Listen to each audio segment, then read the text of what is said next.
High friends, welcome back to my channel. मी आहे रुपालीने तुमचं माझ्या यूट्यूब चॅनलवर स्वागत आहे। आज मी तुमच्यासोबत एक नवीन रेसिपी घेऊन आलेली आहे। काय बनवणार आहे व्लॉगमध्ये तुम्हाला पुढे नक्कीच कळणार आहे। व्लॉग पूर्ण बघा, स्किप करू नका आणि हो लाईक शेअर सबस्क्राईब करायला विसरू नका। जे माझ्या चॅनलवर नवीन असेल, ज्याने सबस्क्राईब केलं नसेल ते सुद्धा सबस्क्राईब करा। तर इथं मी एक वाटी वाटाणा घेतलेला आहे, 4 बटाटे घेतलेले आहेत, मोठे बटाटे होते, छोटंसं बीट घेतलेलं आहे ना, अर्ध गाजर घेतलेलं आहे। तर इथं मी फ्लावर छान पहिले उकळून घेणार आहे मीठ आणि पाणी टाकून।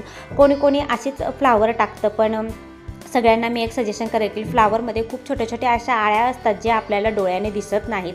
ती वरून खूप पांढरशुभ्र दिसते, पण मधून तिच्यामध्ये आळ्या असतातच फ्लावरमध्ये। तर मीठ टाकलेलं आहे, मीठ आणि पाणी टाकून मी पहिले उकळून घेणार आहे। खूप जण मला लाईव्हवर सुद्धा विचारतात की ताई तुझी इन्स्टा आय डी काय आहे। तर माझं यूट्यूब चॅनल आहे, त्याच्या खाली मी लिंक दिलेली आहे इन्स्टा आय डीची।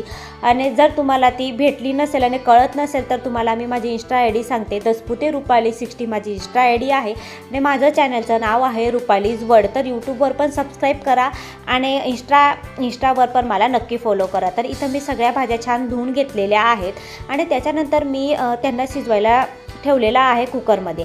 तर मी इथं मीठ, हळद आणि तेल ॲड करणार आहे। तर हळद काय ॲड करणार आहे, कारण की ज्यावेळेस आपण भाज्या करतो ना, तर भाजीला रंग खूप छान येतो, म्हणून मग मी इथं हळद पण ॲड केलेला आहे आणि मीठमुळे भाज्या लवकर शिजतात। आणि तेल का ॲड केलेलं आहे, तेलामुळे भाजी म्हणजे शिजली जरी ना तर ती कुकरला साईडला चिटकत नाही। तर त्याच्यानंतर फ्लावर पण मी छान उकळून घेतलेली होती मीठ टाकून, तर ती पण झालेली होती। तर मग तिला पण कुकरमध्ये टाकलेली आहे आणि त्याच्यानंतर तुम्ही बघू शकता सगळ्या भाज्या मी शिजवायसाठी कुकरमध्ये टाकलेल्या आहेत। आणि आता मी 15 ते 20 मिनटासाठी भाज्या शिजवून घेणार आहे, कारण की वटाणे बटाटे कोणती भाजी लवकर शिजते, कोणतीला वेळ लागतो, म्हणून मी 15 ते 20 मिनटं म्हणजे अर्धा तास सारख्या भाज्या मी कमी गॅसवर शिजवलेल्या आहेत। त्याच्यानंतर मग मी कांदा 2 ते 3 कांदे घेतलेले आहेत, त्यांना मी छान कट करून घेणार आहे। आणि टोमॅटो पण छान मी कट करून घेणार आहे। लसूण अद्रक मी खलबत्त्यामध्ये छान कुटून घेणार आहे। तर आता मी सांगते मी काय बनवणार आहे। मी बनवणार आहे पावभाजी। आणि दरवेळेस मी पावभाजी बनवताना एक चुकी करते की मी कांदे आणि टोमॅटो आहेत त्याची प्युरी बनवते मिक्सरमध्ये, पण ह्यावेळेस मी विचार केला की मी कट करून टाकते। मी 2 टोमॅटो घेतलेले होते, म्हणजे मोठी साईजचे होते टोमॅटो, आणि कांदे मीडियम साईजचे होते, 4 कांदे होते। तर ह्यावेळेस मी टोमॅटो आणि कांदा कट करून टाकणार आहे पावभाजीमध्ये। तर बघूया ह्यावेळेस कशी टेस्ट येते। तर इथं भाज्यासुद्धा छान शिजलेल्या होत्या आणि वटाणे वगैरे मी हाताने दाबून पाहिले तर छान अशा भाज्या, पूर्ण भाज्या छान शिजलेल्या होत्या। आणि एक गोष्ट तुम्हाला सांगायची होती की बीट आणि गाजर तुम्ही नक्की ॲड करा, त्याच्याने भाजीला कलर खूप छान येतो। ज्यावेळेस तुम्ही बाहेर पावभाजी खायला जातात तर तुम्ही जेव्हा हँडवॉश करतात तेव्हा लक्ष द्यायचं की आपल्या हाताला अक्षरशः कलर लागतो, तर ते लोक पावभाजीमध्ये कलर ॲड करतात। तर आपल्याला पावभाजीला कलर आणायसाठी तुम्ही बीट आणि गाजर ॲड करा, खूप छान असा कलर येतो पावभाजीला। आणि हेल्दी टेस्टी पावभाजी तुम्ही घरीच बनवा। मी तर तुम्हाला सजेशन करेल की तुम्ही पावभाजी घरीच बनवा। भाज्या छान शिजलेल्या होत्या, मी मॅश करून घेतलेल्या आहेत। आता मी पॅनमध्ये 1 ते 1.5 पळीसारखं तेल घेतलेलं आहे आणि बटर ॲड केलेलं आहे आणि थोडीशी मोहरी टाकायची नाही याच्यामध्ये, मी जिरा ॲड केलेला आहे।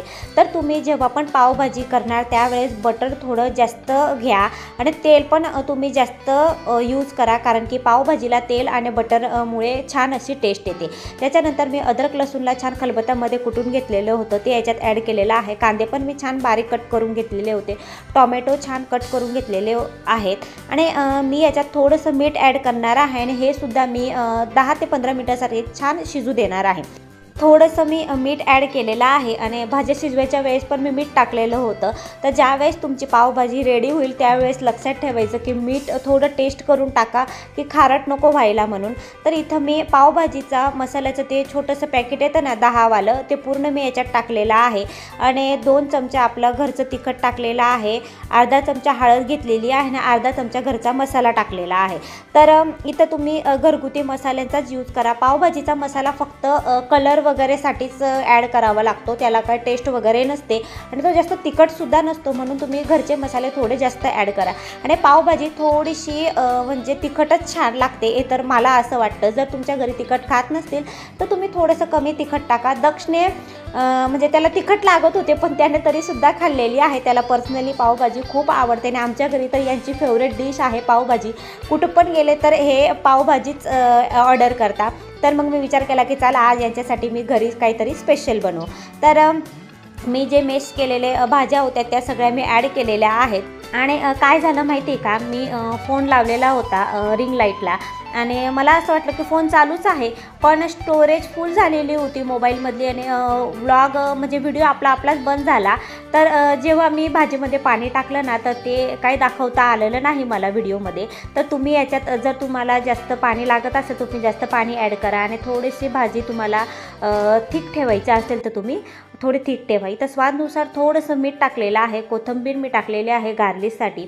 आणि फायनली माझी पावभाजी झालेली आहे. आणि पर्सनली मी सांगते मला पावभाजी जास्त आवडत नाही, पण मला आज पावभाजी खूप आवडली आणि मी पण खूप खाल्लेली आहे. तर तुम्ही पण नक्की ट्राय करा. माझा ब्लॉग कसा वाटला नक्की सांगा. लाईक शेअर सबस्क्राईब करायला विसरू नका. आणि हे आले घरी आणि यांनी पाव गरम केले. मला तर काय एवढं आवडत नाही, मी साधेच पाव गरम करून घेते, बटर वगैरे काहीच लावत नाही, कारण की घरची पावभाजी आपली खूप तिखट आणि स्पायसी असते. म्हणून मग आम्ही मसाला पाव वगैरे काहीच बनवत नाही, अशा प्रकारेच आम्ही पावभाजी खातो. तर ब्लॉग कसा वाटला नक्की सांगा. तुम्ही पण ट्राय करा. भेटूया पुढच्या ब्लॉगमध्ये. लाईक शेअर सबस्क्राईब करायला विसरू नका. Bye bye.